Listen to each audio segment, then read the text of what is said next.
दूर दराज बैठे अगर किसी बंदे को ये जानना है कि आखिर लड़कों में पीक मेल हैप्पीनेस क्या होती है तो उन्हें मुझे दिखाना और तुम्हें दिखाना। ये जो हमारी मंडली है इसको पीक मेल हैप्पीनेस कहते हैं, क्योंकि भाई हमारे रोको ने जो किया है सिडनी के इस ओडीआई मुकाबले में, मतलब एक ओडीआई मुकाबले ने इतनी ज़्यादा खुशी दी है। पहली बार ऐसा होगा कि ओडीआई सीरीज़ हम हार चुके हैं, पर फिर भी शायद उस सीरीज़ को हारने का गम नहीं है, क्योंकि रोको के वापस आने की ये जो खुशी है ना, ये शायद कहीं उससे बहुत ज़्यादा है। और भाई मैं तो यही कहूँगा कि समय की नाजुकता को ध्यान में रखते हुए इससे बेहतर अपॉर्चुनिटी हो ही नहीं सकती थी इन दोनों खिलाड़ियों के लिए इस अहम मुकाबले में रन बनाने के लिए। क्योंकि तुम बस इतना इमेजिन करो कि अगर इस मैच में इन दोनों खिलाड़ियों के रन नहीं आते तो क्या डिस्कशन होता साउथ अफ्रीका सीरीज में जाने से पहले। आधे से ज़्यादा लोग तो ऑलरेडी इनको बाहर करके दूसरे खिलाड़ी टीम में डाल देते, पर हमारे रोको ने बोला रुको जरा सब्र करो, बोला धक्का मुक्की नहीं करने का। इधर आ गंभीर, तुझे रिटायरमेंट देते हैं।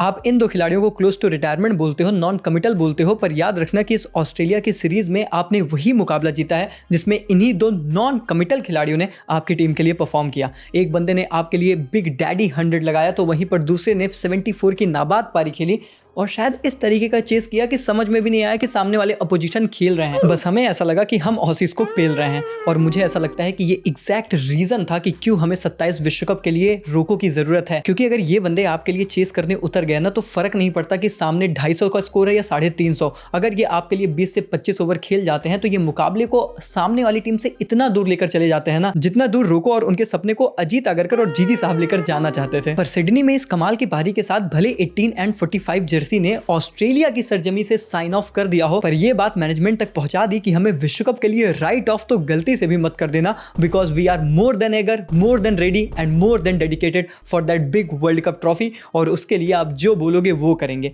आप बोलोगे कप्तानी से हट जाओ, हट जाएंगे, फिट हो जाओ, हो जाएंगे, रन बनाओ, बनाएंगे, पर टीम में जगह बनाएंगे। और ऑब्वियसली हमारी भारतीय टीम को मैच भी जिताएंगे। कन्विंसिंगली जीत गई सिडनी में हमारी भारतीय टीम तीसरा ओडीआई, जीत गई ऑस्ट्रेलिया 2-1 से ये सीरीज। लेकिन आखिर तीसरी ओडीआई के ये रन्स रोको के भविष्य के लिए क्या कहानी बताते हैं, और ऑस्ट्रेलिया की सरजमी पर हमारे इन दो शेरों की आखिरी पारी जो लेगेसी छोड़ जाती है। चलिए इस पूरे मैच के रिव्यू के साथ करते हैं हर एक पहलू पर बात। देखो मैं तुम्हें बताता हूँ, एक्चुअली मैं बहुत लेट सोया था तो मुझे हो गई थी थोड़ी सी लेट उठने में। मैं उठा एग्जैक्टली 9:58 पर, और जैसे मैं उठा मैं अपना फोन देखा और मुझे लगा भैया हो गया, बंटाधार बेड़ा गर्ग, सब कुछ खत्म हो चुका होगा, हमारे रोको आउट होकर चले गए होंगे, अब इस मैच में क्या ही खास बचा है। फिर मैं आया, दौड़कर टीवी चलाया और फिर देखता हूं कि ऑस्ट्रेलिया पहले बैटिंग कर रही है, तो मुझे लगा कि ओहो चलो थैंक गॉड, कम से कम हम टॉस तो जीत गए। पर हमारे गिल भाई बोलते हैं ऐसे कैसे भाई, we literally lost 18th toss in a row, और आपको पता है कि इसके होने की प्रोबेबिलिटी है 0.0038%। भाई कितना भी कम हो, पर इससे ज्यादा चांसेस तो अंबानी के करोड़पति से रोडपति बनने के होंगे, जो कि वो कभी नहीं बनेंगे। पर तुम सोचो शायद वो कभी नहीं होगा, पर ये हो गया और हमारी तुम्हारी आंख के सामने हो गया। और ये सब देखकर मिचेल मार्श भाई खुद ही कहते हैं कि रहने दे भाई, तेरे बस की बात नहीं है, मैं खुद ही पहले बैटिंग ले लेता हूं, कम से कम इसी बहाने रोको को चेस करते हुए तो देखूंगा। क्योंकि उन्हें भी शायद यही लगा था कि एक बंदा तो बतख ही बनाएगा और दूसरा बंदा सच में शतक थोड़ी बना देगा। लेकिन यहीं पर उन्होंने हमारे रोको को अंडर एस्टिमेट कर दिया, कर दी थोड़ी सी गलती। अगर तुम्हें ये लग रहा है तो भाई ऐसा बिल्कुल नहीं है। एक्चुअली में वो ऑसीज माइंडसेट है, वो तो अपनी प्लेइंग 11 से कोई कंपनसेशन भी नहीं किया, सिर्फ इसीलिए क्योंकि उन्हें 3-0 का क्लीन स्विप चाहिए था। एक्चुअली में रियलिटी ये है कि सिडनी के आंकड़े ये कहते हैं कि भाई अगर आप देखोगे तो लास्ट 9 में से 8 मुकाबले ऑस्ट्रेलिया ने यहाँ पर बैटिंग फर्स्ट करते हुए जीता। इनफैक्ट लास्ट 9 के 9 मुकाबले उसी टीम ने जीते हैं जिसने बैटिंग फर्स्ट किया है। तो सिडनी हाल फिलहाल में बहुत ही ज़्यादा बैटिंग फर्स्ट बायस्ड रही थी, और इसीलिए उन्होंने टॉस जीतकर पहले बैटिंग करने का फैसला किया। तो ऐसा नहीं था कि हमें कोई एडवांटेज था, बल्कि इनफैक्ट एडवांटेज फिर से ऑस्ट्रेलिया को ही था। लेकिन बस हमें इतना ही एडवांटेज था कि हमारे पास रोको थे, हमारे पास चेज मशीन था, हमारे पास अपना हिटमैन था, हमारे पास हमारे 2 शेर थे। खैर सिर्फ 2 नहीं, हमारे पास 3 शेर हैं। एक हमारा डगआउट में भी बैठता है, जिसने ये फैसला लिया था कि भाई साहब हर्षित राणा तो खेलेगा, फिर चाहे उसके लिए अर्शदीप सिंह को ही बाहर क्यों ना बिठाना पड़े। अब नीतीश कुमार रेड्डी तो इंजर्ड थे, और एक्चुअली में आप उनको एज एन ऑलराउंडर सही तरीके से यूटिलाइज भी नहीं कर रहे हो। मतलब मुझे बहुत उम्मीद थी कि हार्दिक पांड्या के रिप्लेसमेंट के तौर पर मैनेजमेंट उन्हें देखता है तो अच्छे से यूटिलाइज करेगा, पर मैंने शुरू के 2 मैच में देखा नहीं, फिर वो इंजर्ड भी हो गए। चलो अब उनकी जगह कुलदीप यादव आ गए, उनको तो पहले ओडीआई से ही खेलना चाहिए था, but at the same time आपको प्रसिद्ध को खिलाना था, जो कि मैं बिल्कुल अच्छे से समझता हूं कि आपको हिट द डेक गेंदबाज ऐसी कंडीशंस में चाहिए, और वो भी आपको शुरू से ही करना चाहिए था। बट उसके लिए आपने अर्शदीप ड्रॉप कर दिया।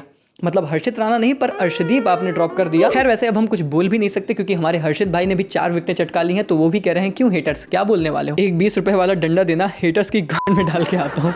और मैं तो भाई ये बात शुरू से कहता हूँ कि नथिंग अगेंस्ट हर्षित और इवन अर्शदीप। इनफैक्ट मैं तो तुमसे पहले भी बोलता था कि हर्षित को हम कितना भी बोल दें पर भाई वो बंदा हर समय परफॉर्म करता है। अभी एशिया कप में भी उस बंदे ने श्रीलंका के खिलाफ परफॉर्म किया था, फिर अभी तीसरे ओडीआई में भी उस बंदे ने परफॉर्म कर दिया। इनफैक्ट आपको प्रसिद्ध भी खिलाना था, तो वो भी मैं समझता हूँ हिट द डेक गेंदबाज चाहिए, शुरू से चाहिए था। इनफैक्ट आपको आपने नहीं खिलाया, पर अब उसके लिए अर्शदीप ड्रॉप कर देना ये मेरे लिए सेंस नहीं बनाता। इसका मुझे तो ज्यादा लॉजिक नहीं दिखता सिवाय इस बात के कि जीजी साहब खुद आके कह दें अर्शदीप ने अच्छी बॉलिंग की थी इसलिए वो बाहर बैठेगा। But again as far as Harshit अच्छा परफॉर्म कर रहा है भाई, मेरे को इस चीज़ से कोई दिक्कत नहीं है। और इनफैक्ट प्रसिद्ध कृष्णा को भी मैं कोई एक ओडीआई मैच से जज नहीं कर रहा। हाँ मैं जज जरूर करता हूँ हमारे कुलदीप यादव को, जिन्होंने कमाल की गेंदबाजी की। शायद विकेट टैली में उतनी विकेट आपको नजर नहीं आएंगे क्योंकि एक आधा कैचेस उनके ड्रॉप भी हुए, पर भाई उस बंदे ने जिस तरीके से ऑस्ट्रेलिया को परेशान करके रखा ना, यही आपको शुरू से करना था। ऑस्ट्रेलिया वो बांध को तोड़ नहीं पा रही थी और फिर जब वो बांध तोड़ने गए तो फिर आपको कोलैप्स देखने को मिला। ऐसे ही नहीं 183 पर 4 थी ऑस्ट्रेलिया और उसके बाद 236 पर ऑल आउट हो जाती है। हाँ उसमें हमारे गेंदबाजों का अहम किरदार था, पर उसमें हमारे रोहित भाई की मास्टर क्लास भी तो थी। इस बंदे को आपने कप्तानी से हटाया है, पर ये बंदा लीडर है और लीडर को अपने लड़कों से दूर तुम थोड़ी रख पाओगे, फिर भले वो आपका हर्षित राणा ही क्यों ना हो। हर्षित भाई गेंदबाजी करने आते हैं और सामने से आता है मिचेल ओवन, वही मिचेल ओवन जिसने लास्ट मैच में एक कमाल की पारी खेली थी। रोहित भाई आकर उन्हें कुछ समझाते हैं और खुद जाकर स्लिप पे खड़े हो जाते हैं और भाई बंदे ने सीधा कैच रोहित भाई के हाथ में पकड़ा दिया। ये उस बंदे की लीडरशिप। और साला सोचने वाली बात तब भी है कि आपने इसी लीडर को, जो आपका चैंपियंस ट्रॉफी विनिंग कैप्टन था, आपने उसको अगले ही मैच से कप्तानी से हटा दिया। खैर ऑस्ट्रेलिया कुल मिलाकर 236 रन बनाती है, जो कि डेफिनेटली 30 से 40 रन शॉर्ट थे और इंडिया यहाँ से फेवरेट बन जाती है इस मुकाबले को जीतने के लिए। लेकिन हमारे जो फेवरेट थे, हमारे रोको, उनकी परफॉर्म करने की ये आखिरी मौका था ऑस्ट्रेलियन सरजमी पर। और स्पेशली इसके बाद आखिर क्या होता, जिस तरीके के रूमर्स निकल कर आ रहे थे, डाउट भी थे, डर भी था, बहुत कुछ था इस एक पारी में।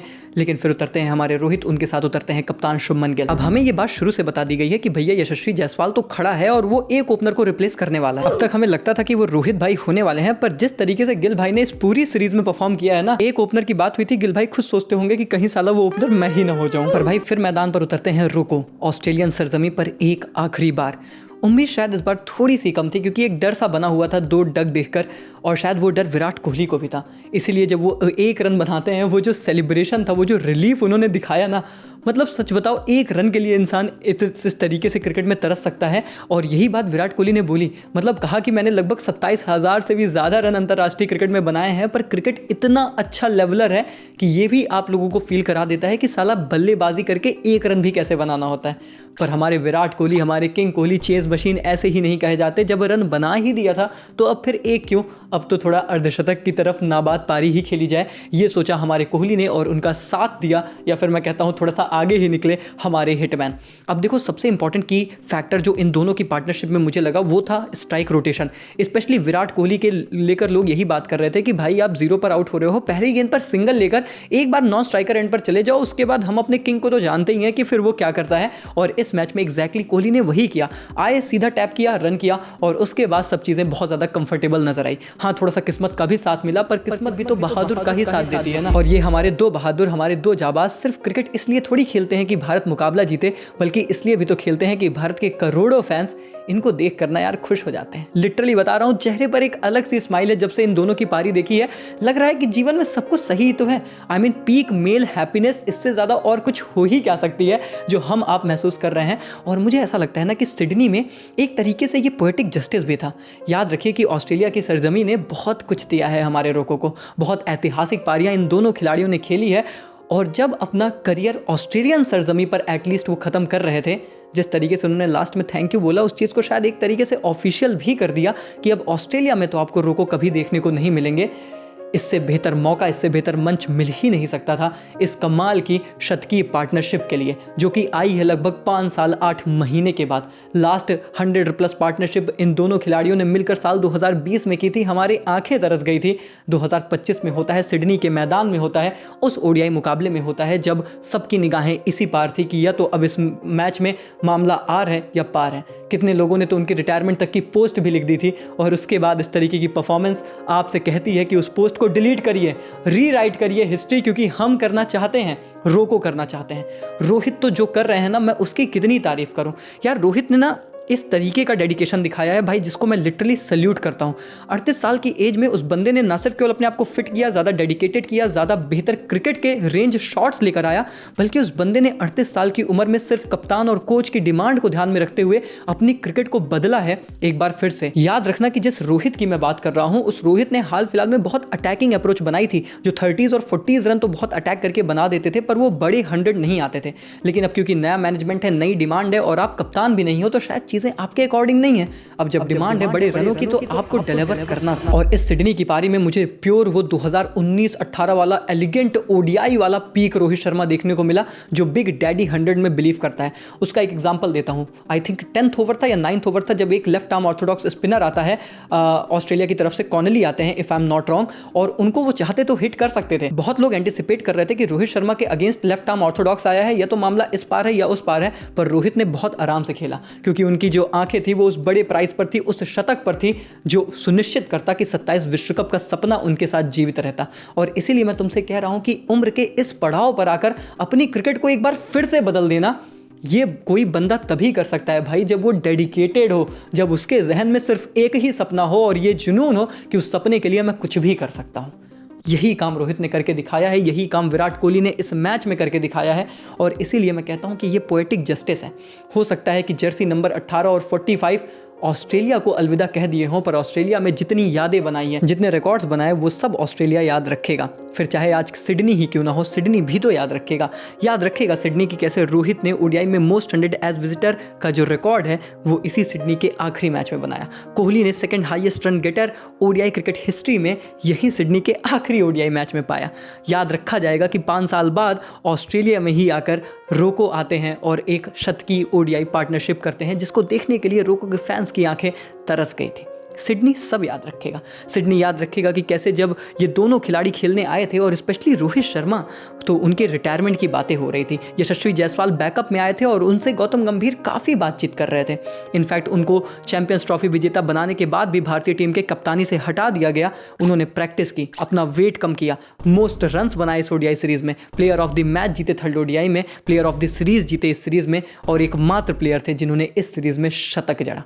38 साल की उम्र में अगर ये सारे काम आप अपनी टीम के लिए कर रहे हैं, तो फिर भी आपकी डेडिकेशन पर सवाल उठाया जाए, शायद सिडनी ये भी याद रखे। और इसीलिए मैं कहता हूं कि ऑस्ट्रेलिया ने बहुत कुछ दिया इन दोनों खिलाड़ियों को, और इसीलिए ये पोएटिक जस्टिस है, क्योंकि इससे बेहतर इनके लिए ऑस्ट्रेलियन सरजमी पर शायद एंड हो ही नहीं सकता था, जो इन दोनों खिलाड़ियों ने करिश्मा और कारनामा करके दिखाया है।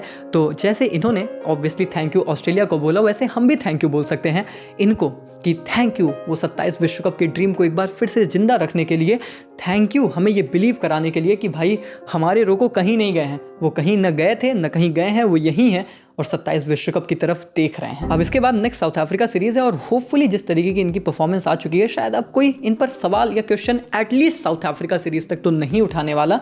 बहुत सी रिपोर्ट्स हैं, बहुत सी रिपोर्ट्स आई गई, अब उनका क्या होगा क्या नहीं होगा ये तो वक्त बताएगा, लेकिन हम फिलहाल ये जानते हैं कि इनका खेलना बनता है और ये खेलने चाहिए। बाकी भाई इससे ज़्यादा हमें और क्या ही चाहिए, जीवन को ज़्यादा ही खुशहाल फील हो रहा है, तो ऐसे ही खुशी आप भी मनाते रहिए, लाइक की बटन दबाते रहिए। देखिए रोको के लिए लाइक की बटन में कोई कटौती मत करना, वीडियो को लाइक करके चैनल को सब्सक्राइब कर देना। मिलते हैं एक और नई इंटरेस्टिंग और कमाल की वीडियोज़ के साथ, तब तक के लिए take care, goodbye, thank you so much.